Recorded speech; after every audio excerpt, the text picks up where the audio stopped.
like talking to an angry customer?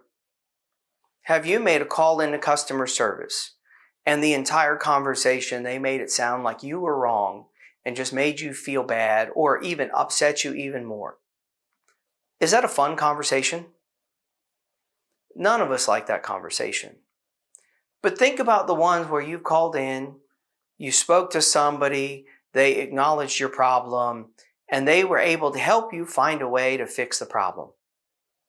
The problem was still there, the problem still happened, but yet, with that person, at least you felt better, that they were willing to take the time to help you resolve the problem, so at least it was handled for today.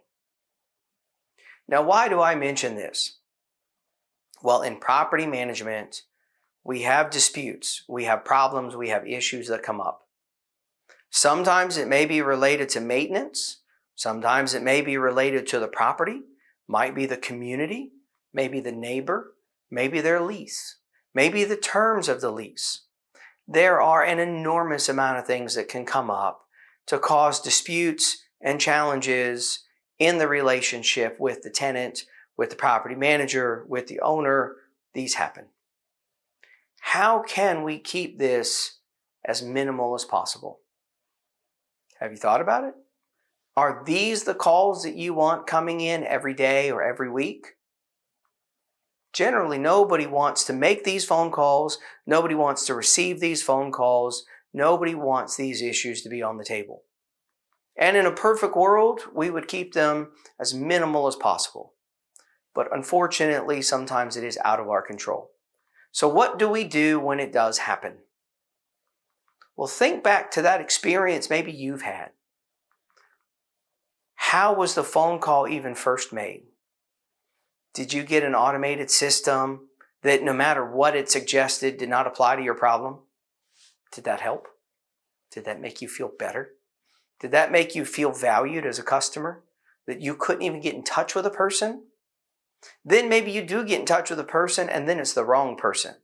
Or even worse, oh no, it's not our fault. You must have done something wrong. Did that help the situation? No, not one bit. But think about the interactions you've had where you're able to find the right department, talk to the right person. What's the first thing that made you feel a little better about the situation? They listened.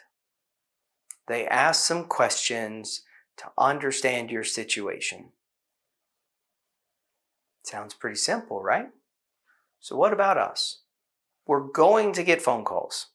It's not a surprise. What do? Do we tell the tenant, oh, you must have done something that was your own mistake? Or do we first just simply listen? Tell me what's going on. Tell me about the problem. Tell me about what was going on when you had the problem. Now, certain situations, you're not going to have answers to everything, but we first have to get information. Did the tenant make a mistake? Maybe. Did something break? Probably. But what do we know if we don't know? So what if we just simply take a moment and listen?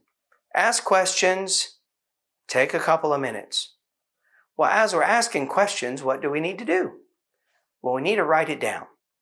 Whether you write it down on a piece of paper, whether you write it down on your phone, whether you can go ahead and put it in your software system that you use, either way, put the information somewhere. Write it down, take some notes, and ask questions. If it was something that maybe the tenant did, is it something that could be fixed right there on the phone? Do you need to call somebody out? If you need to call somebody out, are you calling the right person? If it has to do with the lease itself, maybe to sit down for a moment and talk about the question, talk about the concern, explain what's going on. Could just be a misunderstanding. But we have to listen. We need to write it down. Now, once we write it down, are we done? Well, no, not at all. Depending on what the problem is, there has to be some type of action. We need to move forward with it. We need to do something to fix the problem. And as we do so, are we keeping track of what was done? With something like maintenance, it's good to know patterns in a property. When it comes to the lease, when it comes to maybe a neighbor, having details can be very important, because what happens if it happens again? Where's your notes? Where's your system? If it was something that was simply a misunderstanding, maybe we want to write down a way to prevent it from happening again. Maybe we make a video so people can watch it and listen to that question that maybe we've had 1,000 times. What is something you can do to be proactive? We can't prevent everything, but we can diffuse a lot.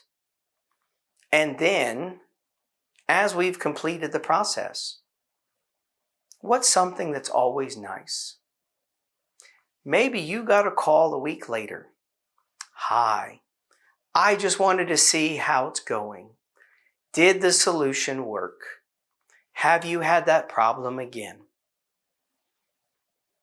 People like follow-up. They like to show that you're interested. In property management, we have an owner who purchased a property as an investment. We have a property manager who is there to look after the property. We have a tenant who is there to be the occupant. Each of these people have a role to be filled. The tenant is enjoying a house that is owned by someone else. So we want to make sure that they can enjoy that home.